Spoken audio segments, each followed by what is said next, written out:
তো হে রব্বুল আলামিন, তুমি যে জমিন তৈরি করেছো, আসমান তৈরি করেছো, লৌহ কালাম তৈরি করেছো, লৌহ মাহফুজ তৈরি করেছো, জান্নাত ও জাহান্নাম তৈরি করেছো, আজকে পাহাড় পর্বত তৈরি করেছো, আজকে কীট পতঙ্গ নদী নালা তৈরি করেছো, তো এতটা কিছু কার জন্য করেছো?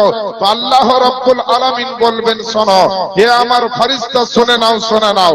আজ জগতের বুকে, আজ আত্মীয় স্বজনের জন্য দুনিয়ার মানুষ বহু কিছু করতে পারে, আমি আল্লাহ পাক আত্মীয় স্বজন থেকে পাক, পিতা মাতা থেকে পাক, বেটা বেটি থেকে পাক, কিন্তু আমি সব কিছু তৈরি করেছি আমার একজন পেয়ারা হাবিবের জন্য, যিনি হলেন নবী পাক, সাহেবে লাউলাদ, মাক্কি সরদার, মাদানী কে তাজদার, আহমদে মুখতার, রহমাতুল লিল আলামিন পয়গম্বর, শাহানশাহ জিবাকার, দোনো জাহানের মালিক ও মুখতার আমি নবী মুস্তাফার জন্য সমস্ত কুল কায়নাতকে বানিয়ে দিয়েছি। আমার বাপজিরা ভাইরা, আল্লাহ রাব্বুল আলামিন নবীর মহব্বতে, নবীর জন্য সারা কুল কায়নাতকে তৈরি করেছেন। সেই নবী কোন নবী?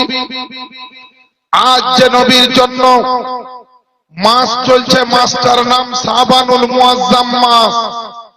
এই মাসে একটা বিখ্যাত রাত্রি এবং দিন চলে গেল 15ই শাবান, শবে বারাতের রাত্রি, শবে বারাতের দিন। আল্লাহ পাক যুগে যুগে বড় বড় নবী রাসূলকে পাঠিয়েছেন, কিন্তু আল্লাহ কোন নবীকে শবে বারাত দেননি, আল্লাহ কোন নবীকে আপনার শবে কদর দেননি, আল্লাহ কোন নবীকে কোরআন দেননি, আল্লাহ কোন নবীকে 5 ওয়াক্তের নামাজ দেননি, আল্লাহ পাক কোন নবীকে হজ ও যাকাত দেননি, আল্লাহ পাক কাউকে মাহে রমজানের রোজা দেননি, আল্লাহ পাক কাউকে তারাবির নামাজ দেননি, আল্লাহ পাক কাউকে এই রকম ভাবে বড় বড় অফার গুলো দেয়নি, কিন্তু দিলেন কাকে?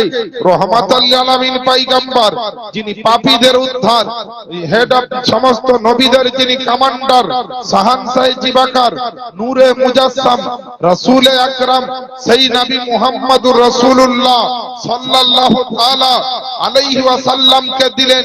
এখান থেকে বোঝা গেল সমস্ত নবীর পাওয়ার হচ্ছে আলাদা, আমার নবীর পাওয়ার হচ্ছে আলাদা, সমস্ত নবীর শান হচ্ছে আলাদা, আমার নবীর শান হচ্ছে আলাদা।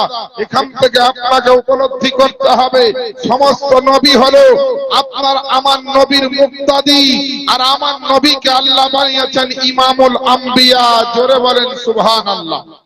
আচ্ছা বলেন, ইমামের সম্মান বেশি না মুক্তাদির সম্মান বেশি?